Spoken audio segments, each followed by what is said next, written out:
Have you ever thrown a rock into a perfectly calm pond and just watched those ripples spread out? Oh, yeah. Well, keep that image in your head because today we're looking at something just like that, but on a cosmic scale. We're diving into the Egg Nebula. And it's not some static ancient object. What we're seeing is this incredibly brief moment in a star's life. A blink and you'll miss it moment. We're basically catching a star in the act of, well, transforming from a red giant into what will become a planetary nebula. And when we say blink in cosmic terms, we really mean it.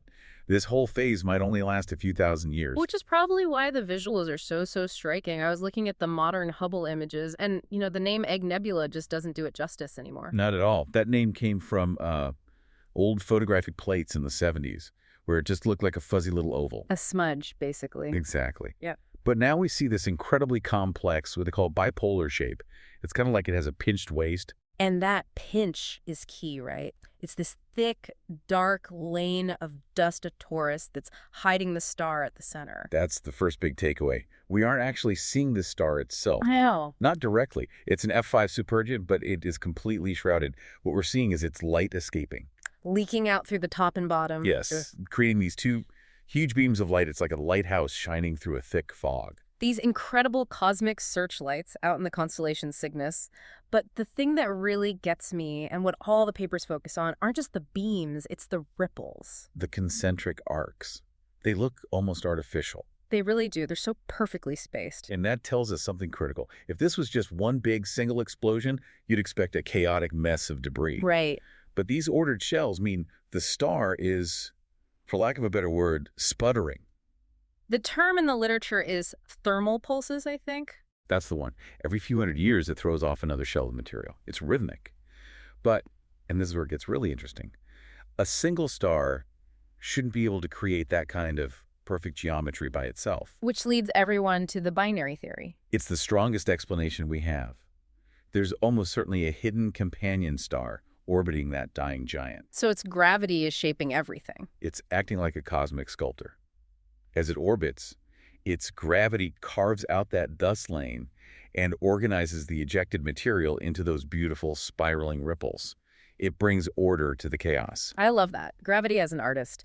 And hey, there's a cool note in here for any amateur astronomers listening. Something about polarization. Oh yeah, this is fantastic. Yeah. Because the Egg Nebula is a reflection nebula.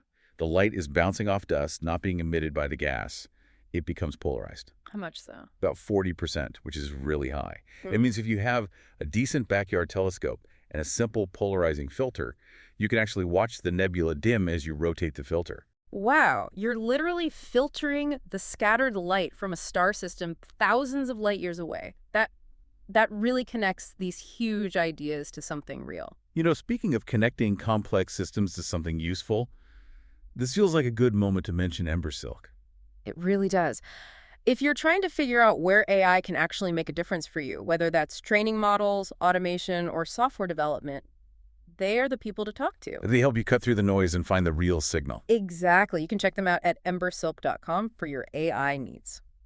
So, jumping back to the nebula. Right. I want to touch on its distance. The old figures put it at around 3,000 light years away, but some new data from the ESA is challenging that, isn't it? It is, drastically. Mm. The latest parallax data suggests it might be as close as the 1,000 light years. That's not just a small correction, that's a massive change. It would make it the closest pre-planetary nebula to us, by far. It basically puts it right in our cosmic backyard. And that matters because this thing is, what, a carbon factory? An incredibly rich one.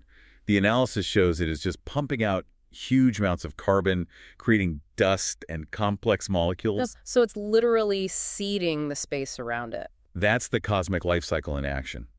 The very building blocks of life, forged inside that star, are being pushed out into the galaxy. And eventually that dust and gas will form new stars, new planets. And who knows, maybe new life down the road. It's the ultimate form of cosmic recycling. So we look at this beautiful violent object and we think, dying star, but that's the wrong frame. It's really a distribution center for the future. A functional process disguised as a spectacular light show. The end of one thing is truly just the beginning of the next. What a hopeful thought to end on. If you enjoyed this deep dive, please subscribe to the show. Hey, leave us a 5-star review if you can. It really does help get the word out. Thanks for tuning in.